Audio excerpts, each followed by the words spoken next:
Welcome to this webinar about bikenomics. My name is Tije Goris.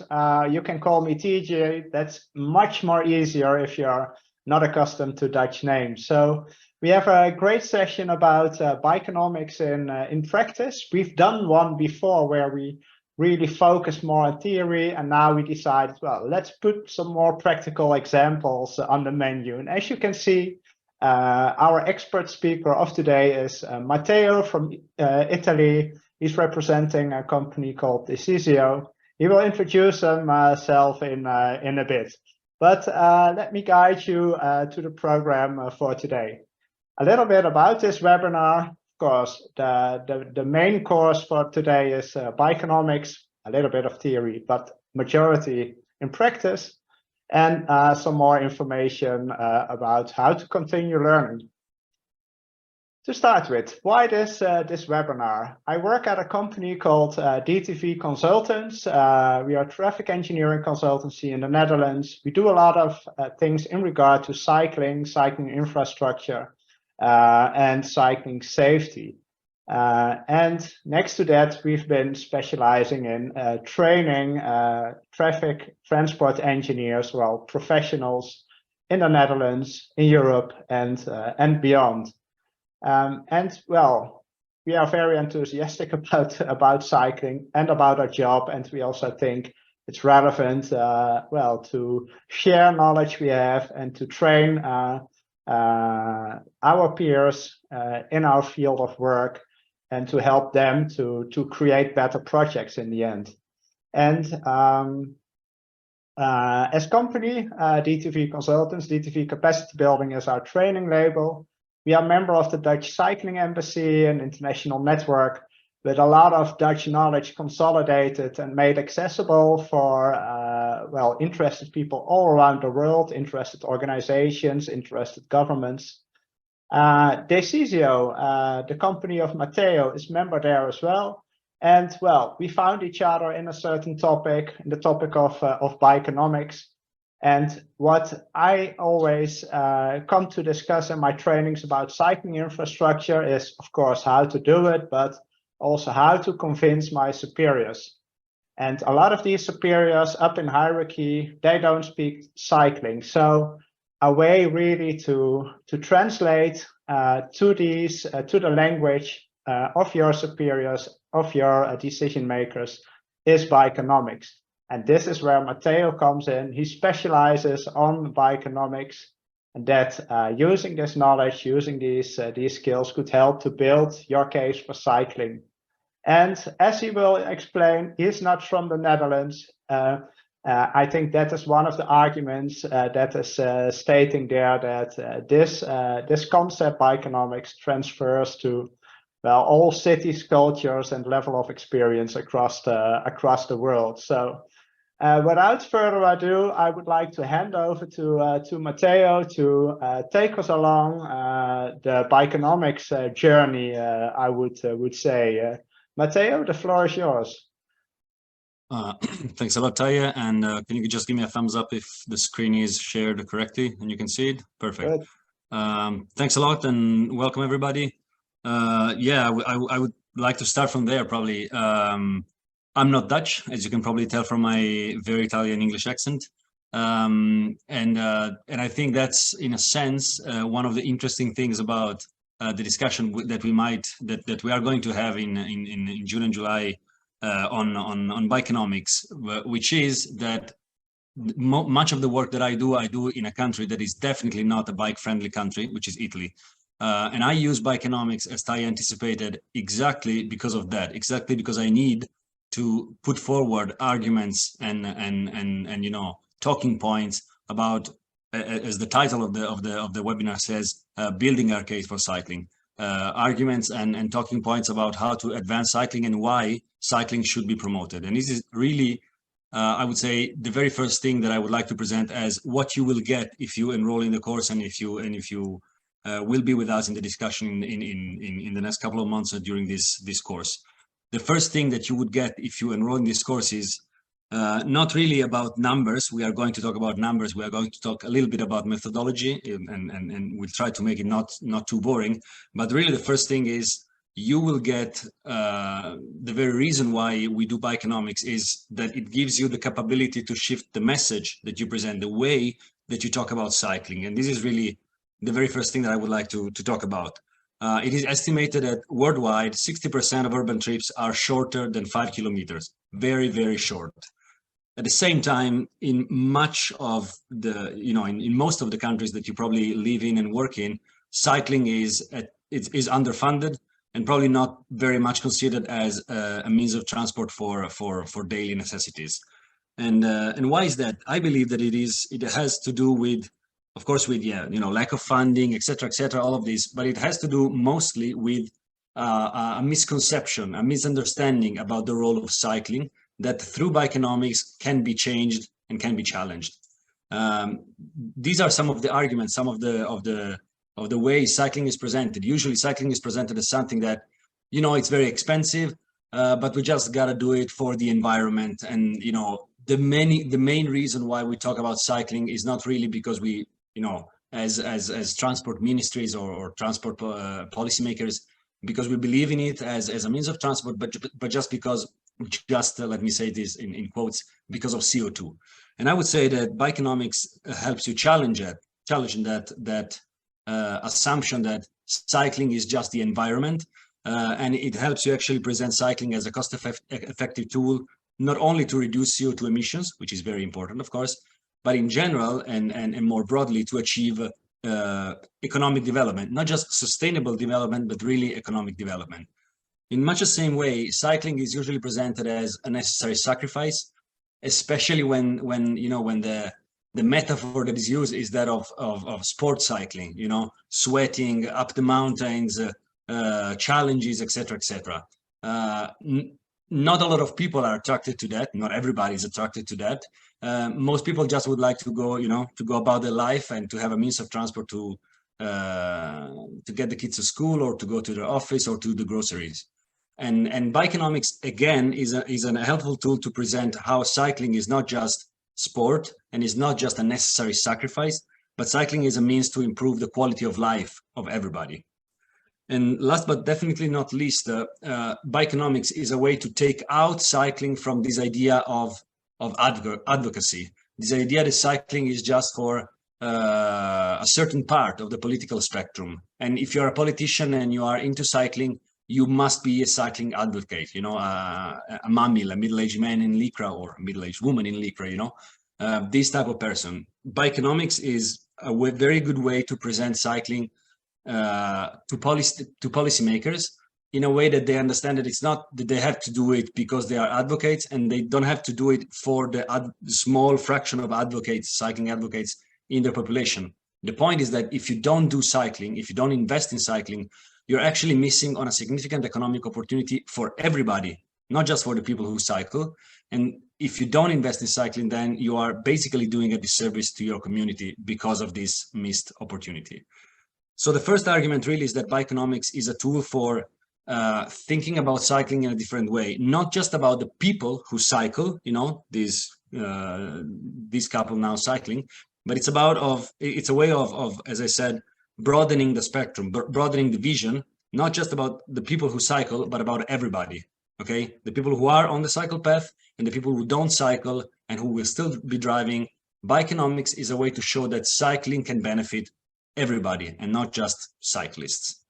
And also is a way to show that cycling has not only to do with mobility, yes, of course, and not only to do with the environment and CO2, yes, of course, but it has to do with health, it has to do with the education and growing of kids, it has to do with managing traffic, and it has to do with the reduction of noise. So it has to do with so many different aspects that are much more omnicomprehensive, much broader than just transport and CO2, as I said.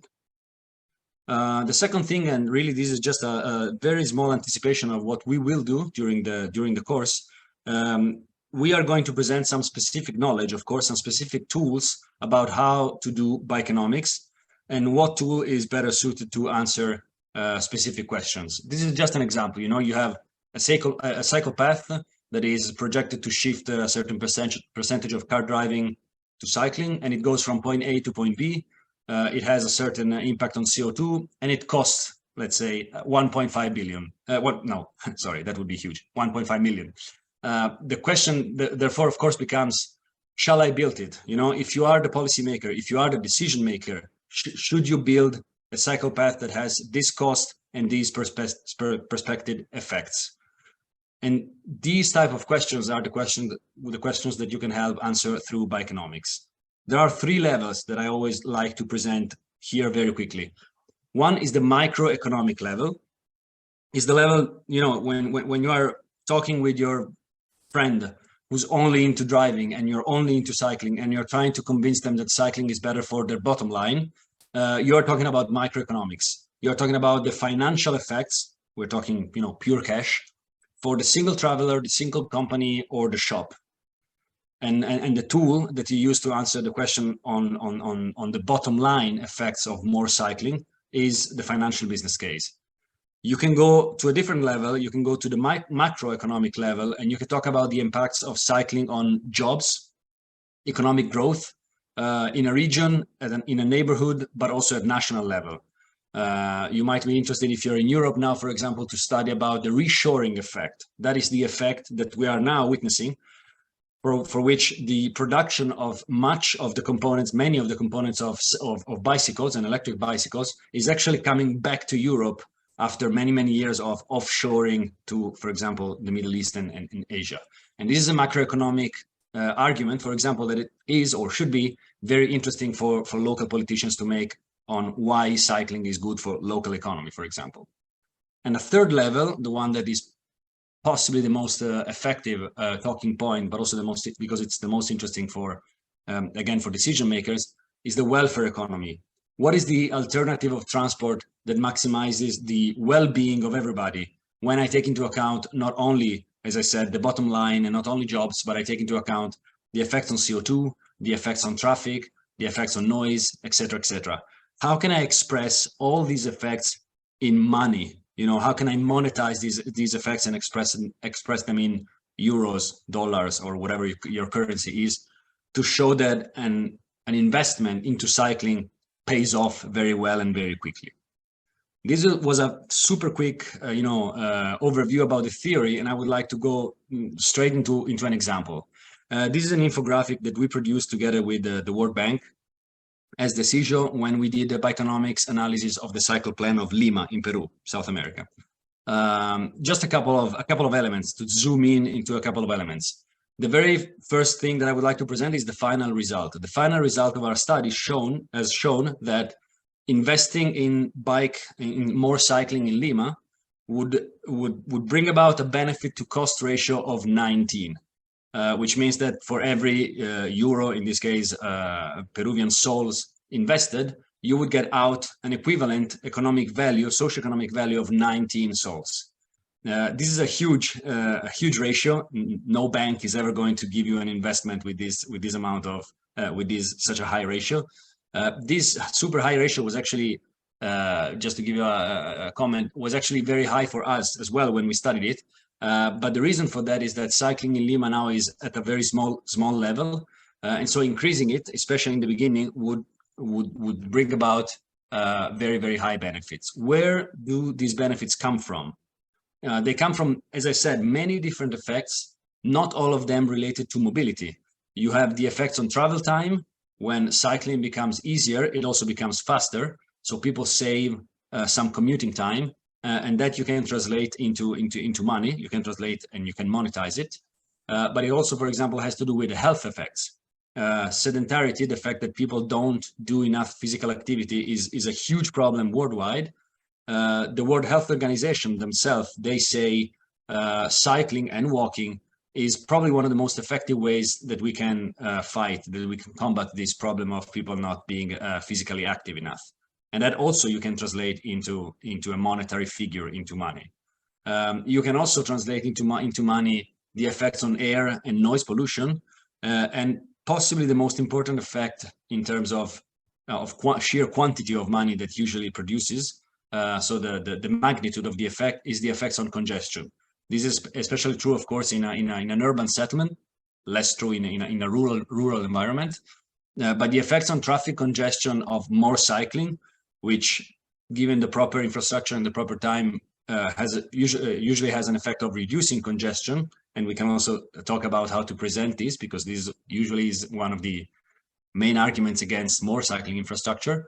As you can see there, it would translate into a huge benefit that you can also again express in monetary terms. And all these considered, when you sum up all of these effects and you monetize them, you can, as you know, your high school teacher used to say, you don't sum apple and pears, right?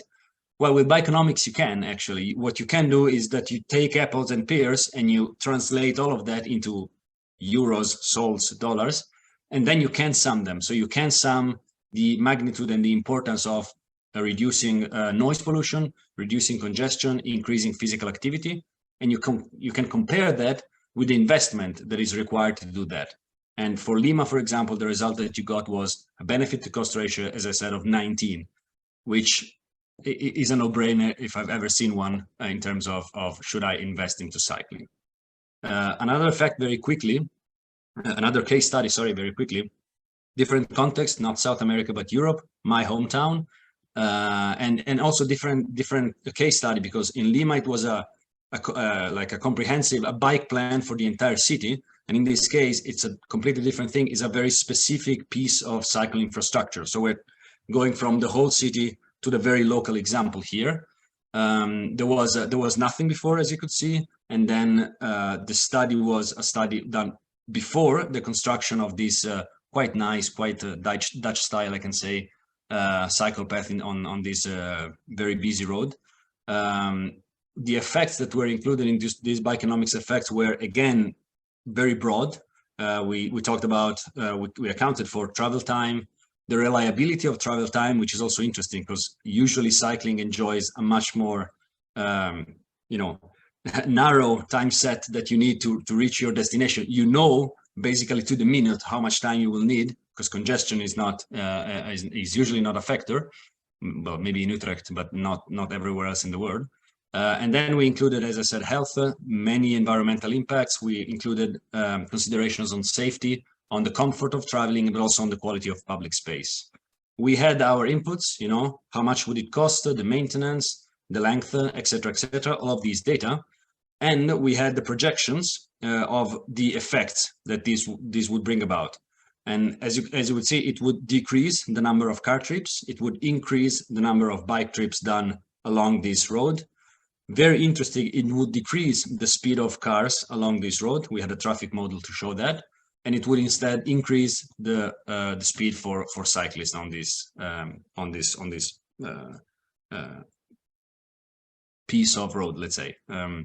So what you can do, and what we did with a cost-benefit analysis also in this case was, again, to account for all the costs and all the benefits, all the social costs, which also include, of course, the investment and maintenance, and also all the social benefits.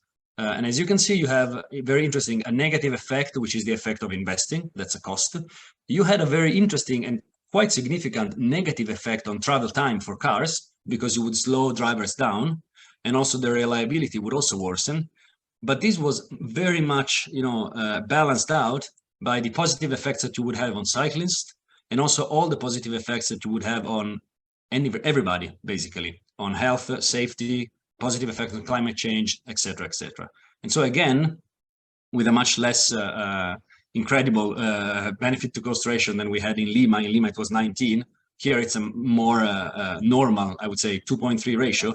But still, that means that for every euro that you invest, that the city of Turin had invested in this project, they would bring about 2.3 euros of social benefits. And again, you can show this through bikenomics and social cost benefit analysis. Final mention, I think it's interesting. You will also not hear just me and Taye talk all the time. That would be obnoxious. You would also get concrete and international examples of where bikenomics was applied successfully and exactly how. We will hear from Victor Goebel from the city of Munich. He will talk about bicycle streets, which is a particular type of bicycle infrastructure that they successfully rolled over in Munich. We'll hear about from Oskari Kaupinmanik from Helsinki, Finland. Again, the renewal of a major street, and Oscar is always interesting because he's not, he's not going to present bikenomics only as a tool that has positive effects. We will talk about the downsides and what you cannot do with bikenomics, which I think is also a very interesting point. And finally, we'll hear from Keisha from the Philippines, from Manila, about her experience in using the very training that you are going to attend to then launch their own initiative towards more and better cycling in Manila. So that's my presentation very quickly. I really hope that I will be with you in the coming weeks for the course. And back to you, Tai, and then of course I'm available for any question. Yeah, thank you very much, Matteo. And I have to admit to all of you, we've been doing these sessions a couple of times and also in some training sessions. So Matteo and I working together. And I must say, Matteo, I always get inspired each time you tell your story, because I think it's okay. There are some complexities, but it is really hands-on. And then, of course, you are showing the good examples with an investment of 19 to the dollar in Lima, which is, of course, overwhelming. But in essence, I think what you a couple of takeaways there. It is a method to compare apples and pears there together, which is really helpful to explore, for all of us to explore where we have opportunities to make our case. It is also a way to expand the fruit basket if we are talking about the apples and pears metaphor. So we can expand our opportunities to tap into resources concretely for our cycling plans, but also for specific projects, as you mentioned. So you can apply it to a more grand scheme, or more specific for perhaps a first link that you are considering. Yeah, I think that those are some important takeaways there, and of course there's much more to learn. What I want to mention, the concrete dates that you forgot to mention, Matteo. We will start our training on May 25. The second session is on June 7th, and then the last one on 29. It's all online. It's live like this. So there's a couple of homework exercises in between. So you get the live experience over here with a lot of room for questions, answers, and discussions. And I will now, this is included in the recording, but I also learn each day. So I was also trying to translate the bikenomics to my field in you could say training courseonomics. Yeah, of course there is a small investment, but you get a lot of direct benefits in improving your cases, improving your projects, time savings due to more effective communication with decision makers. And in the end, better projects, plans, policies, and campaigns. So more information available on the website.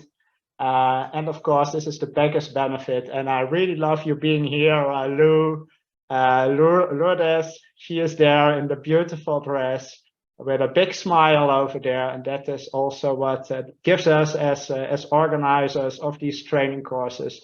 I believe these are the secondary, I would say the primary benefits. It's the reason why we are doing these things. So we love to create smiles like these. This is where we conclude the talking from our side. And I would like to open up the floor for questions, for a little bit of discussion. So if you have a question, you can put it in the chat, or raise your hand, and then you can unmute yourself. So we are flexible to accommodate a little bit of discussion and Q&As, and to already start continuous learning over here.